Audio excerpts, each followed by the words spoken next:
কালকে এত পরিমাণের গরম পড়েছিল, মানে ঘরে তার টিকাই যাচ্ছিল না। তো সবাক লিয়া চলে গেল একেবারে হচ্ছে মাঠের দিকে, যা কিছুক্ষণ বসে থাকবো একে মাগরিবের আজান পর্যন্ত। উমা যায় দেখি ওখানে যায় এত পরিমাণের গরম, তো বসে থাকে আর কি কর্ম। তো চিন্তা করেছি যে এই যে কাঁটাগুলা তুলির জন্য, এই ছোটোবেলায় কাঁটাগুলা লিয়ে খেলির জন্য আর মাথায় মাথায় দিয়ে করছুন এটা কাঁকড়া। তো জানি না এই গাছের নাম কি। এটা কিন্তু দেখতেও ভালো লাগে আবার তুলতেও ভালো লাগে, একদম কাটা কাটা ছিল। তো এদিকে হচ্ছে ধানের ভিউগুলা দেখেছিল, অনেক জায়গাত হচ্ছে এত পরিমাণের বৃষ্টি হচ্ছে বাইরেকার এলাকাত, কিন্তু আমার নওগাঁ সদরের মধ্যে কোনো বৃষ্টি নাই গো। আর বৃষ্টি নেই এই কারণে যে হচ্ছে ধানগুলা যে এত প্যাকা প্যাকা আছে, বিভিন্ন জায়গা শিলা বৃষ্টি হচ্ছে, হয় ধানগুলা সব নষ্ট হয়ে হয়ে যাচ্ছে। তো এখন কিন্তু আমাকে হচ্ছে এই নওগাঁতে এখনও বৃষ্টি হয়নি, এমনি মেঘলা থাকে। আবার হচ্ছে একটু আগে কিন্তু সেই পরিমাণে বাতাস উঠেছিল, দিয়ে আম বাগানে তো যাইনি, যায় হচ্ছে আমগুলা কুড়ালে ভালোই হলো হইনি।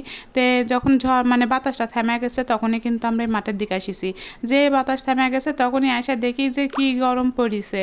তো এই গরমের মধ্যে আর হচ্ছে অন্যান্য কোনোটি যাতে ভালো লাগিছিল না। তো এটি বসে আসি, পরে একটু দেখলো যে না একটু হাওয়া বাতাস আসিছে, তো এটি বসেছিল। আর এই ধানগুলা দেখেন, যদি বৃষ্টি হয় আর সাথে যদি শিল পড়ে তাহলে কিন্তু এই ধানগুলা সবই নষ্ট হয়ে যাবে। তো আমাদের হচ্ছে শস্য শ্যামলা মানে বাংলাদেশ কওয়া হয় এই কারণে। দেখেন যে সুন্দর হচ্ছে আসলে ধানগুলা হয়ে আছে আর প্যাকা প্যাকা গেছে।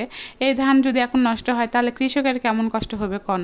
তো সবাই তো কৃষকেরা যে কষ্ট করে আসলে ফসলগুলা ফলায়, আর তার জন্য আমরা যে হচ্ছে ভাতটা পাই, তার জন্য কিন্তু হচ্ছে গোটা বাংলাদেশ এই হচ্ছে আমার নওগাঁর যে ধানগুলা সেটা কিন্তু চলে যায়। তো সবাই কিন্তু জানেন যে আমাদের নওগাঁ কিন্তু ধানের জন্য বিখ্যাত।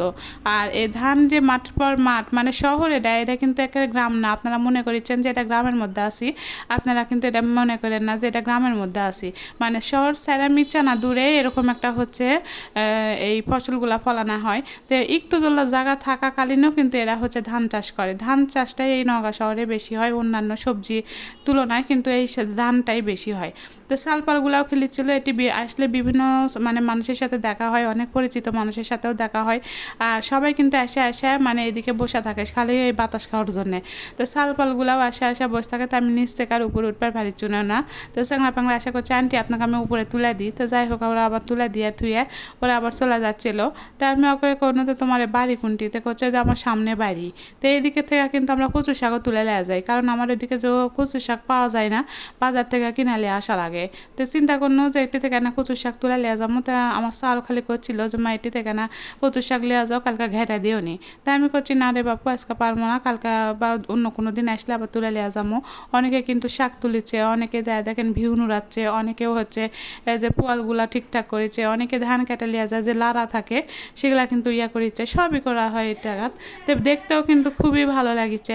দেখেন বেশিরভাগ মানুষই কিন্তু যে লাড়াগুলা মানে ধান কাটার পরে যে লাড়াগুলা থাকে সেগুলো আবার কাটা লিয়ে যাচ্ছিলো, মানে গরু বরকি ছাগলেরকে খাওয়ানোর জন্যে। অনেকে আবার শাক তুলিছে লট্রি বসে থেকে।